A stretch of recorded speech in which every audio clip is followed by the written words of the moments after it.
good evening, everyone. Good Good evening, evening. Baruch. Good evening, Miriam. Good evening, Jerry. Good evening, Peggy. So tonight we are going to begin to look at one. For me, it's amazing. Every portion now is exciting to me. It's like things are just jumping out at the page. There are going to be things that we're going to skip over. We're going to just read quickly because there are details that are really, we're not going to go into. We're going to, what we need to do when we read the Torah, as our rabbi always said, it's like a mosaic. When you get too close to a mosaic, you see all the little pieces. But when you step back, you see the bigger picture.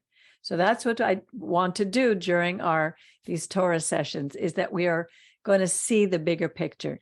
So tonight we're going to look at Terumah, which means Terumah, exactly. Terumah. So I'm going to share the screen and we're going to go to Terumah. And here we go. So Jerry, would you like to begin reading? I'm going to interrupt you when I have something that I want to bring across from what it's saying. 3, 2, 1, 0. Go ahead. And the Lord spoke unto Moses, saying, Speak unto the children of Israel, that they take for me an offering of every man whose heart maketh him willing, he shall take my offering. Okay, let's stop here, because this little verse, believe it or not, has a lot that it's containing, a lot in it. The first thing that we notice, he says, take for me an offering. He doesn't say bring me. He doesn't say give me. The word in Hebrew is kach, v'yakhu. Take, that they take for me an offering. So Jerry, if I say to you, take something to someone, what does it infer? I take something. Yeah, well, what does that mean? You already have it. You don't have to go and buy it. Bring. It's more than bring, even, believe it or not. Bring is closer than to give. When we take something, it means we already have it. Somebody gave it to us. Somebody provided it for us. Even if we provided it for ourselves, we have it. It's there. Remember, when we left Egypt, what did the Egyptians do as we were leaving, Jerry? You remember? Miriam, do you remember? They gave us all kinds of stuff. All kinds of stuff. And we're going to be reading what they gave, so that we already had it. And it was given from someone else. Didn't cost us anything. But look what it says here. Of every man whose heart makes him willing. The most important thing when we give, doesn't matter to whom we give. If we give to our congregations, we give to for the spiritual work that's being done, we give to somebody else, we have to be willing. Some people give for different reasons. They want their name plate on a big plaque. They want to show everybody, look at the ganze Meiser I am. I'm a big macher, and I'm giving. I want everybody to know I'm giving. Is that really a willing heart? Sometimes we give because we think we're going to get something in return. We have to. Pardon? That's a bragging art. Like the what's her name in this place is, I'm beautiful. I'm smart. Exactly. Well, in this particular case, God wants, he knows the intentions of our heart. And if we take an offering to him, he wants us to be willing. Now, this is what we're going to be bringing him. Go ahead, Jer. This is the offering which ye shall take of them: gold and silver and brass. Okay, hold on for 1 second, because we're going, as you noticed, from the most valuable to the lesser valuable to lesser valuable, gold, silver, and brass. So the best thing is going to be first. Always bring your best. And blue and purple and scarlet and fine linen and goat's hair and ram's skins dyed red, and seal skins and acacia wood, oil for the light, spices for the anointing oil and for the sweet incense, onyx stones and stones to be set for the ephod and for the breastplate, and let them make me a sanctuary that I may dwell among them. Okay, stop here. According- because- No, stop, because this is a really important verse. There's a matter of fact, there's a song that we sing. Ve'asuli mikdash v'shachanti betocham ve'anachnu nivarech ya me'ata ve'ad olam. What he's saying is, make me a sanctuary. And he doesn't say that I may dwell in it. It says that I may dwell among them. A sanctuary, the Mishkan, later the temple, whatever we were going to bring. There was Solomon's temple, then there was Herod's temple. In Ezekiel, there's Ezekiel's temple. No temple can house our God. Instead, we're going to make this place so that we could be there and that he could dwell among our people. The sanctuary would always be in the center of his people. Okay, continue. And make me a sanctuary according to all that I show thee, the pattern of the tabernacle and the pattern of all the furniture thereof. Even so shall ye make it. Okay, so here, what he's telling us, God is going to show, actually, one important thing that I didn't mention at the very beginning, because if you go back to the beginning and you see, and the Lord spoke to Moses. So we know that this is a continuation of the last verse. And what happened in the last Torah portion? It ends with Moses ascending into Mount Sinai, up Mount Sinai. There's a fire, there's smoke. It's like an unbelievable scene. And it says, and all of a sudden, we jump from there to building a Mishkan. So we know from this that this is not chronological. God is not trying for us to take things literally or chronologically. There's a reason that he's doing this, but that's for another day. So here, Moses will be up in the mountain and he's going to show him the pattern of the tabernacle, the pattern for the furniture and all the things, because not everything was written. They had to use their own gifts, their own skills, and Moses would be given a picture of it like a heavenly pattern. Okay. It's interesting. Yes, Miriam. In other groups that worship in their own ways, whatever, whether it's pagan religions, whatever, they build their temples from their own almost egos. Like, let's make it according to our plan, high and wide and beautiful, and attract people by its glory. And this is a total example of God. It's even the temple comes from God. We can't boast, about it. It's the blueprint is given by God. And not only that, there was a reason that God was going to make this beautiful tabernacle. The interesting thing is, it wasn't beautiful from the outside. From the outside, it was very brown, animal skins. When people passing by would never imagine the glory and the splendor that was inside the tabernacle. There, the menorah, everything covered in gold. It was absolutely magnificent. God was showing slowly, was taking the people, because in Egypt, we were enthralled with the beautiful temples. Even the smallest of gods in Egypt had a magnificent temple on the outside. Usually the insides were the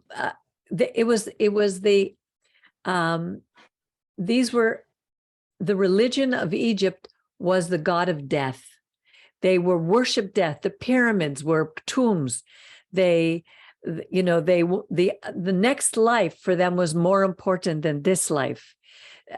They would have live servants and all their possessions be placed inside these tombs because it was a religion of death. God was slowly taking us away from their grandiose temples and bringing us to a place where we would be able to focus on him and away from the gods of Egypt. That's the reason we needed this. It was going to be a slow progression. He didn't all of a sudden wrench us out of what we knew before for such a long period of time. We were there for over 200 years. So we had been had grown very used to the gods of Egypt and the splendor of Egypt. Okay. It's interesting also. Yes.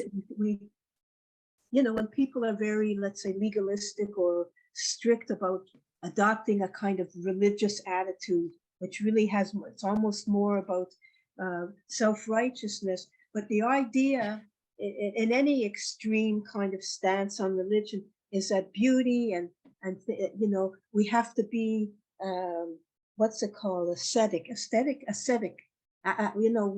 asceticism, like when you have to get rid of all beauty. Yeah, like beauty is also from God, and Exactly. there's a splendor to even beautiful things. Like God is not rejecting beauty. Like even sometimes when people would say, "Well, I want to buy that necklace, but I believe it's too selfish and whatever to buy it." No, God created beautiful things, and when you see the splendor on the inside of the temple, it's. I know it's our beauty is inside, but there's nothing wrong with the beautiful things that God has given us. Exactly. As a matter of fact, I remember when I read what Yeshua said, he said, don't worry about what you're going to eat or what you're going to wear. God knows what you need, and he will provide things so that even Solomon in all his glory was not arrayed as fine as this. And I remember feeling that way, that God has provided me with beautiful things, and I love to dress, but I don't rely on them. Yeah, that's the difference. Exactly. It's always the intention of the heart. Like people think if you're religious, you can't wear lipstick, or you can't wear makeup, you can't do your hair nice or wear beautiful clothes. You have to look like you're saying, like an ascetic. You have to kill the body. That's not God, what God wants.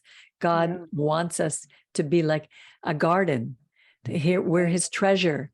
He created beauty. He created beauty, exactly. And look what he's going to do to the inside. As we read it, you'll see the detail of the inside of the Mishkan. And they shall make an ark of acacia wood. 2.5 cubits shall be the length thereof, and 1.5 cubits the breadth thereof, and 1.5 cubits the height thereof. And thou shalt overlay it with pure gold. Within and without shalt thou overlay it. And thou shalt make upon it a crown of gold round about. And thou shalt cast 4 rings of gold for it, and put them in the 4 feet thereof. And 2 rings shall be on the one side of it, and 2 rings on the other side of it.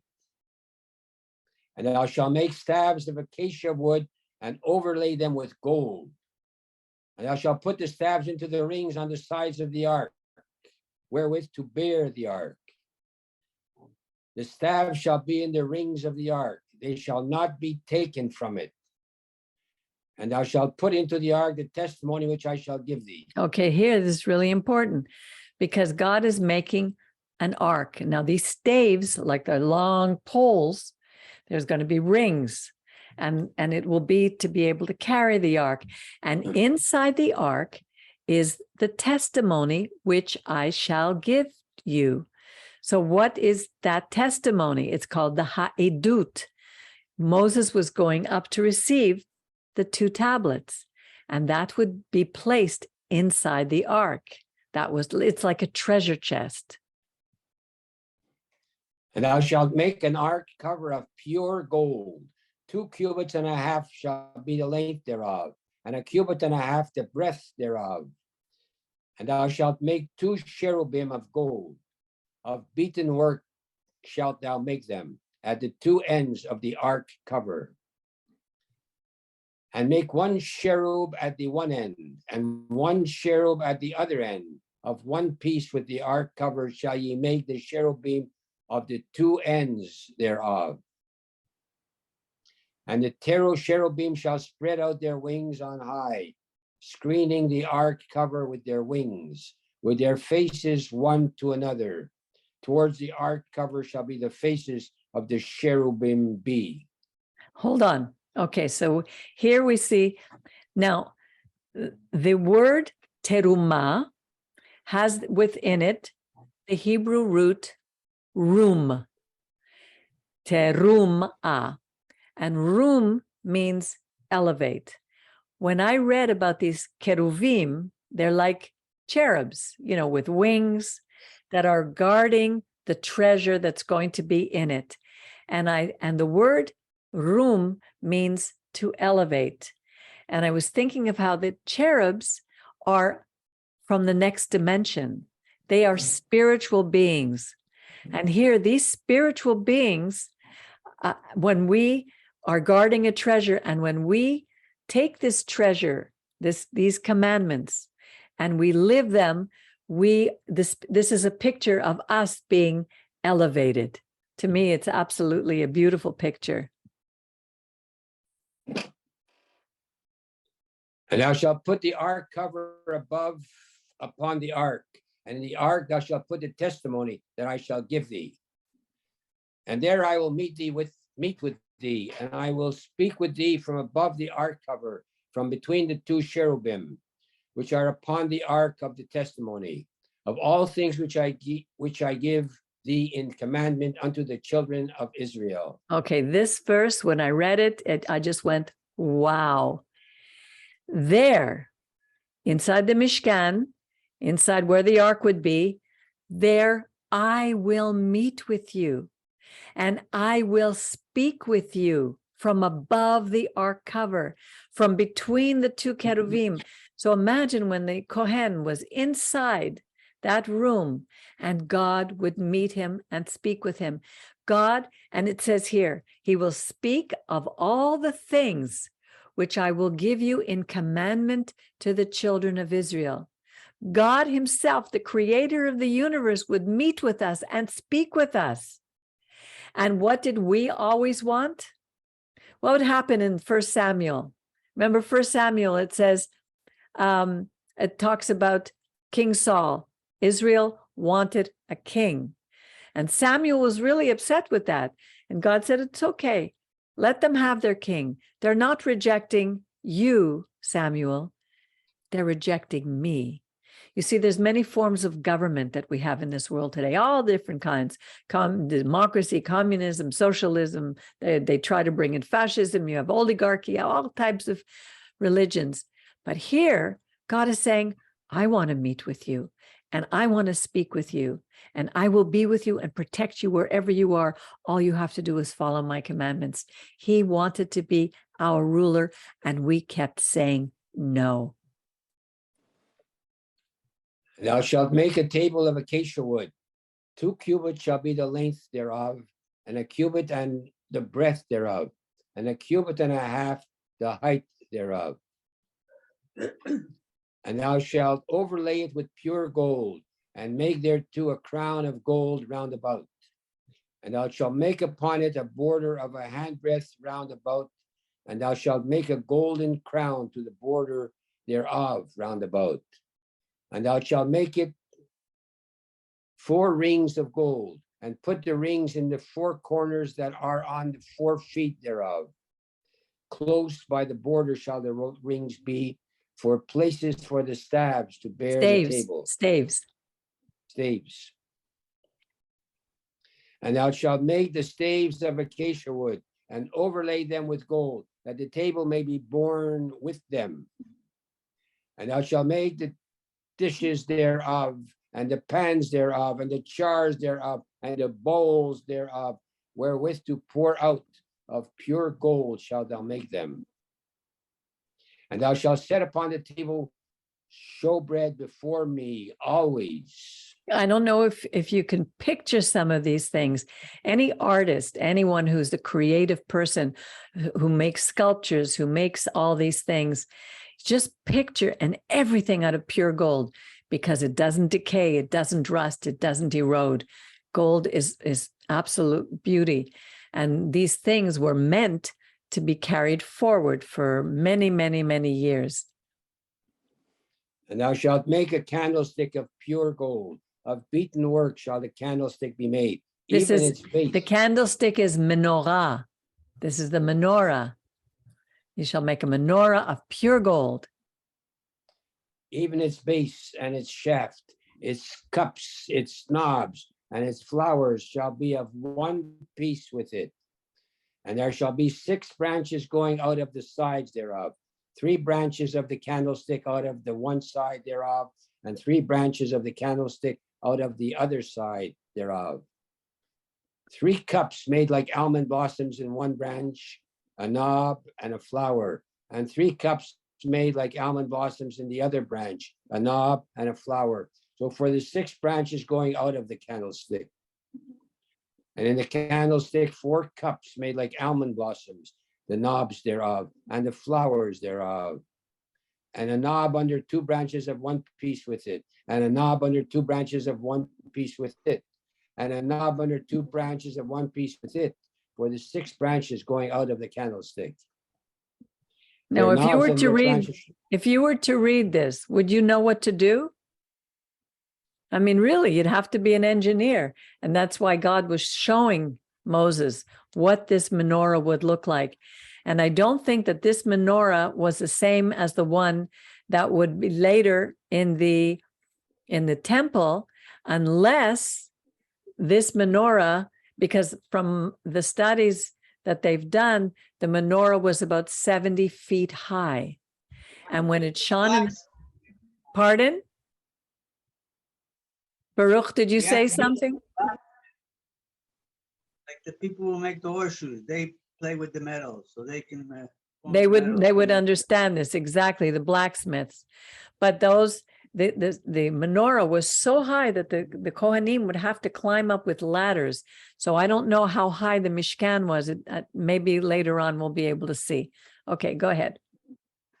Their knobs and their branches shall be of one piece with it, the whole of it one beaten work of pure gold.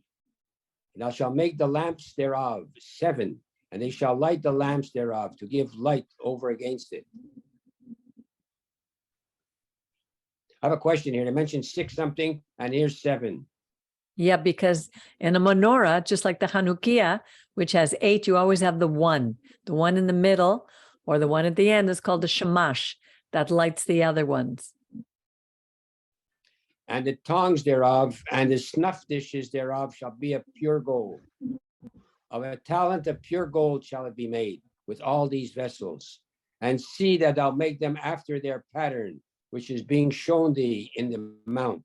Again, God is going to show him exactly, which is really where our rabbis have come up with the idea that Moses wrote also another Torah called the Shevei Al Peh, the oral Torah, that he spoke many things that were not written.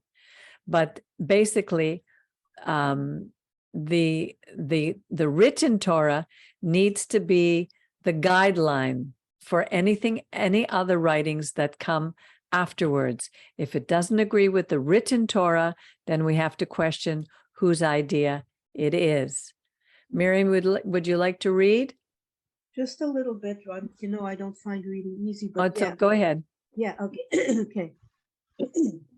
Moreover, thou shalt make the tabernacle with 10 curtains of fine twined linen and blue and purple and scarlet, with cherubim, the work of the skillful workman shall thou make them. The length of each curtain shall be 8 and 20 cubits, and the breadth of each curtain 4 cubits. All the curtains shall have one measure. 5 curtains shall be coupled together, one to another, and the other 5 curtains shall be coupled one to another.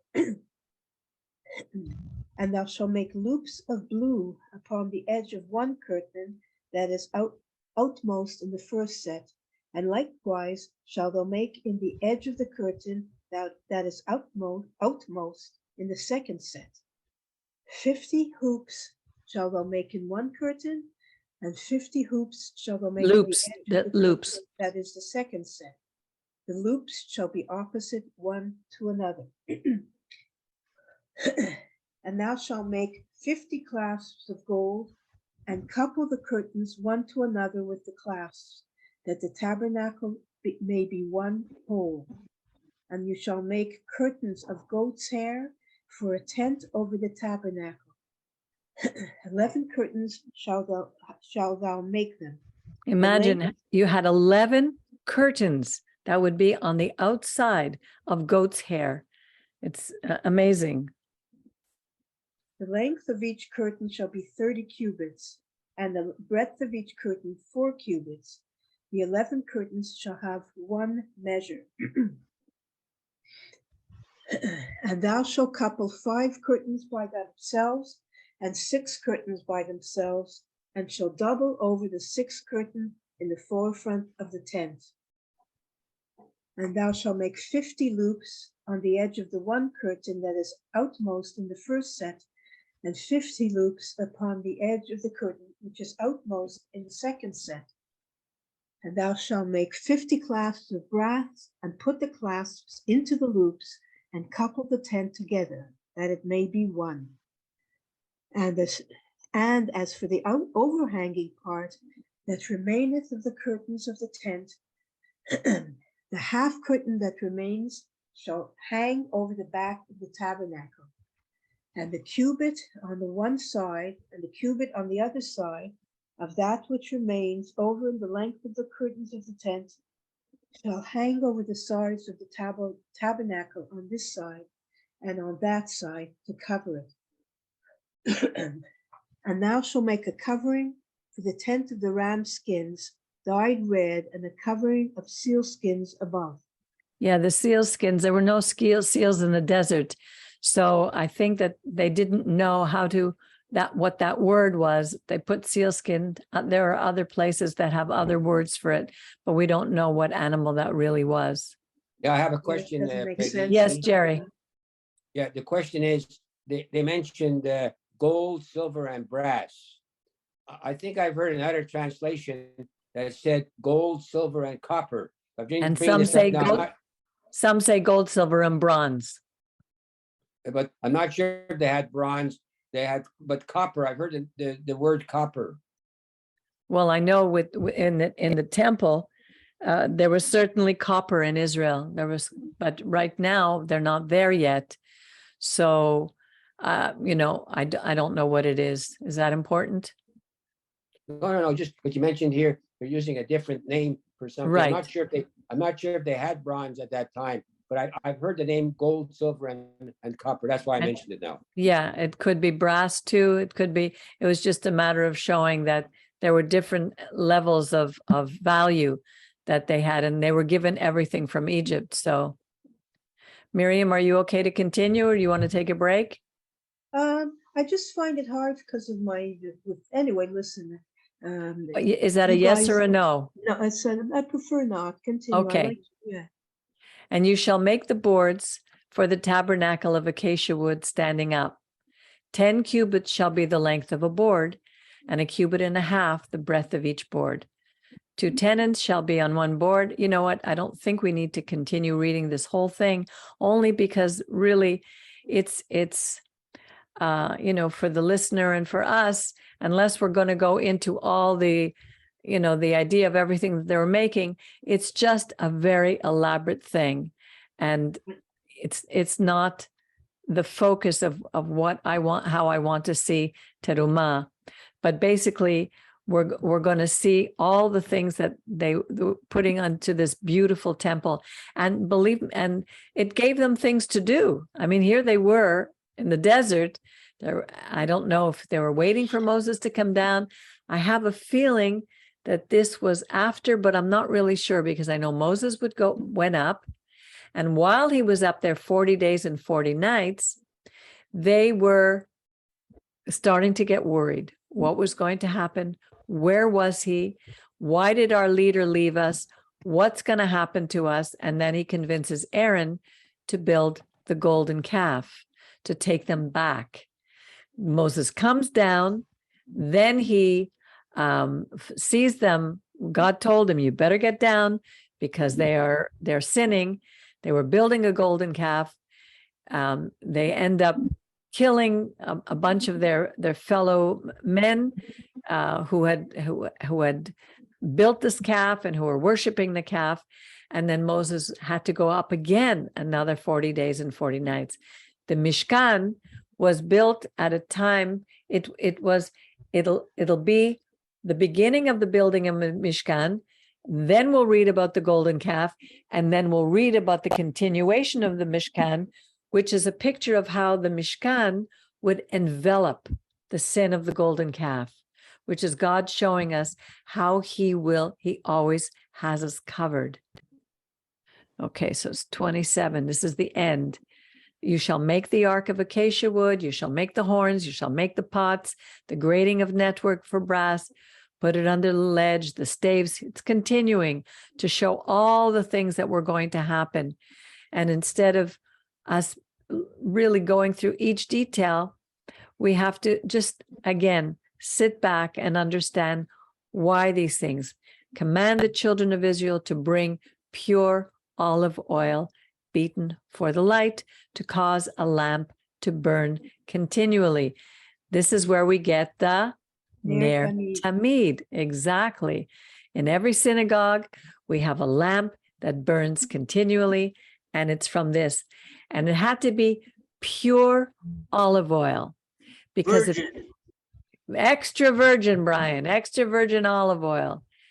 But it had to be so pure because it was going to be, this tabernacle was completely closed. There were no windows. So if they were going to burn oil within it, if the oil wasn't pure, it would create what? Smoke. Smoke. And whoever was inside would choke to death.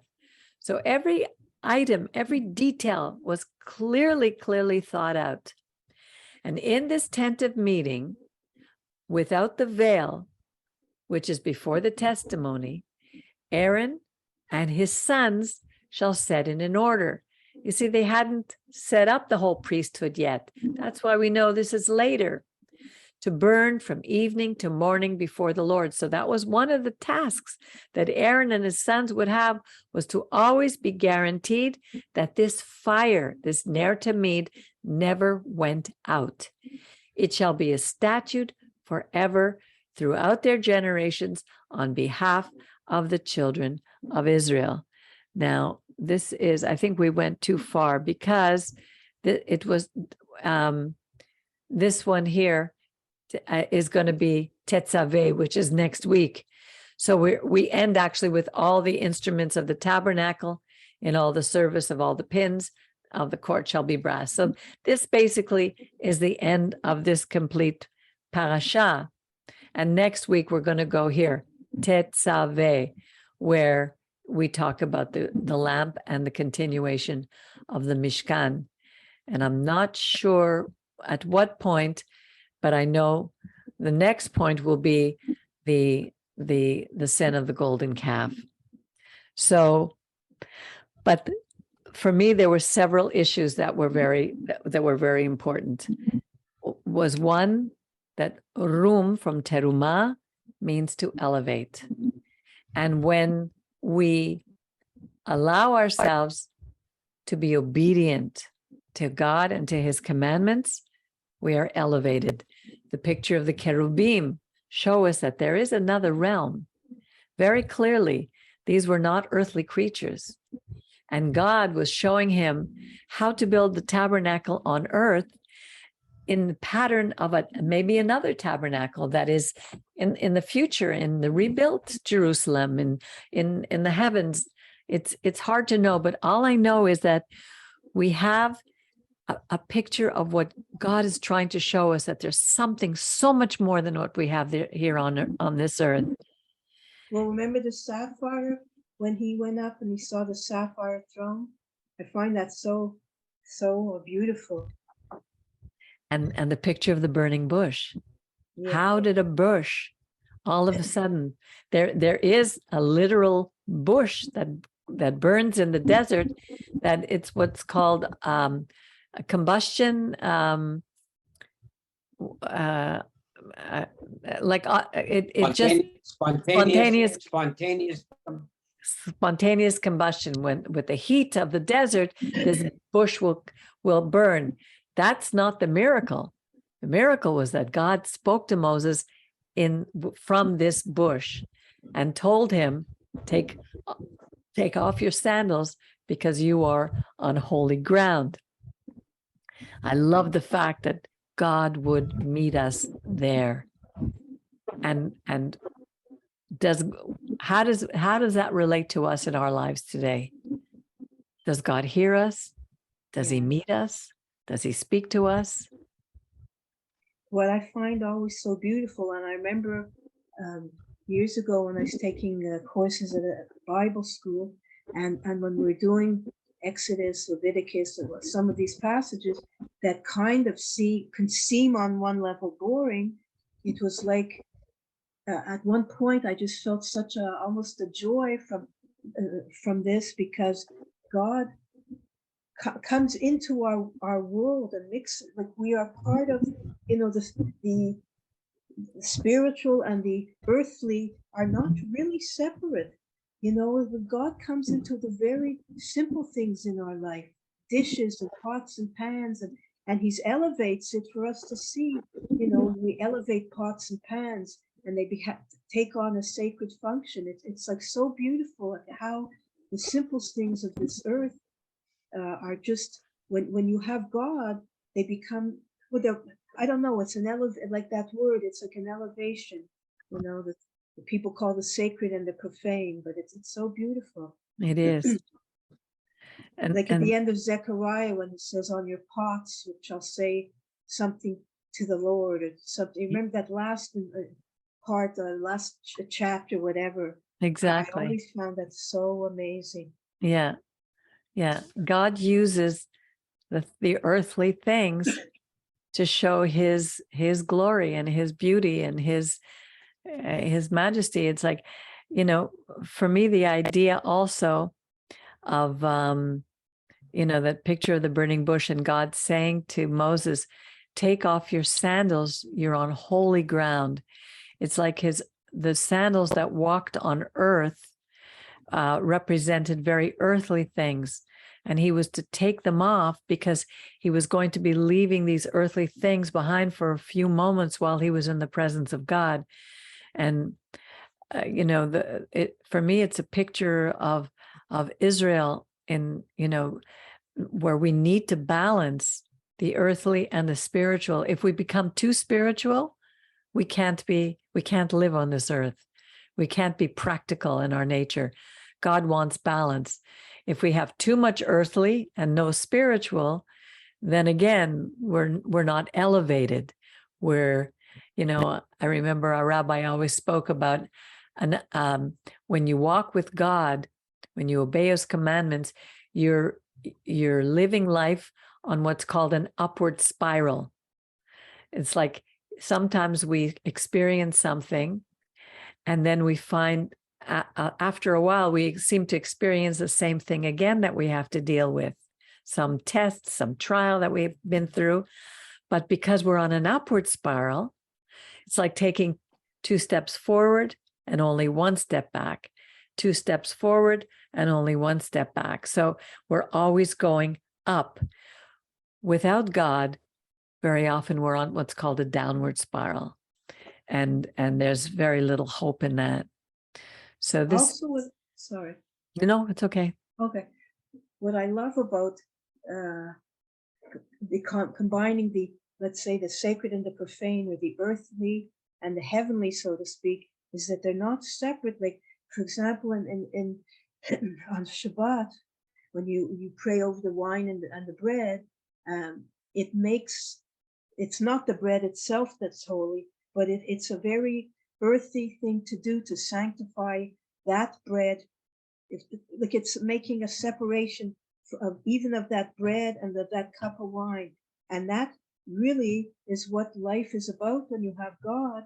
It makes earthly things, there isn't really a separation, you know, it's like, it's anyway, I find it very special that earthly things are very much a part of heavenly things, but God Exactly. sanctifies it. He sets these things apart, Right. you know. And the beauty of some of the ceremony, you'll see how he creates ceremonies for us because we kind of need it. Yeah. We you know, we were coming together in the Mishkan, we were coming together as a community. He always wanted us to be in community. That's where we grow. That's where we learn, where we help each other. That's where we learn to love our neighbor as ourselves. I mean, we weren't all going to go into this synagogue and just sit and look at each other. There was an order. We need an order of service, and everything in our life needs to come with an order. From the very beginning of the Torah, it talks about, he takes tohu vavohu, which is void and emptiness, and he puts it into order. And we're going from tohu vavohu to tikkun olam, to the reparation of the world. And everything in between is learning how to balance so that we could come into order. And we need that. That's why I love the service in our community, because we can go into any synagogue, anywhere around the world, we'll be reading the same parasha. We may learn it in a different way, depending on the rabbi who's teaching it, but we know how to have the service keeps us together. And one of the problems that's going on in the world today is that we have been so isolated and separated instead of united. And God brings us together. This Mishkan would be in the very center of Israel. We'll see later how the tribes were going to be formed around the Mishkan. And he would always be in the center of us, which is a picture that God is with us. He will never leave us. We leave him. He never leaves us. And when we do leave him, he always opens the door for us to come back to him. And that's the beauty of these stories, these parashot. They're so rich with meaning. Of course, people can get as deep as they want. You can get into the gematria of it. You can get into the mystery, the sod. There's so many levels of understanding God's word. For me, I'm in this study. For me, it's only right now the very basics, because God spoke to very simple people. When he spoke to us at Mount Sinai, we weren't PhDs. We weren't rabbis and doctors. We had been slaves. And we heard his voice. He didn't speak to the royalty in Egypt. He spoke to the slaves who left and those who came with us, the stranger among us. Because the message, this 10 Commandments, was given to us here at Mount Sinai, not in Jerusalem. Given to us there to show it's a universal. Every nation in the world will admit that there are 10 Commandments. Problem is some of them have changed it. They changed the first one and they changed the fourth one. I spoke to a Christian lady the other day who said to me, yeah, I believe in the 10 Commandments. I said, well, what do you do with the fourth? Keep the Shabbat. Oh, well, no, well, it's Sunday now. Where does it say that? If you judge a later book, you have to judge it by the earliest, by the Torah. That is our foundation. If we get away from the foundation, anything goes. Anything to say, Jer, in all this? Oh, no, that's pretty good. I mean, pretty good. It's like usual. Well, Baruch, I put you on mute because there were some sounds coming from you. I don't know if you have anything that you want to add.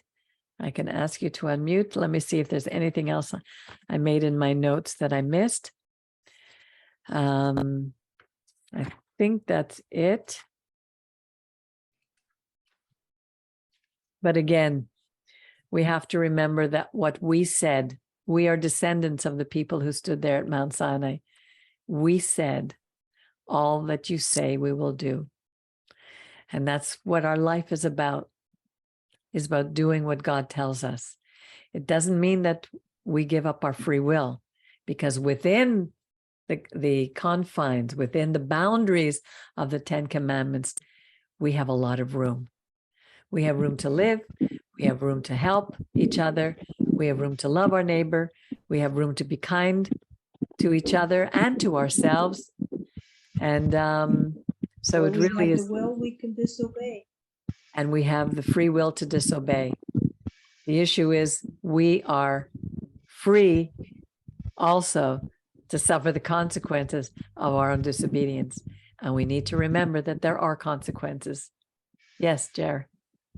Two questions if we do the blessing. And second, when you're going to have your special thing, do you have someone else that does the blessing, or you'll think about it?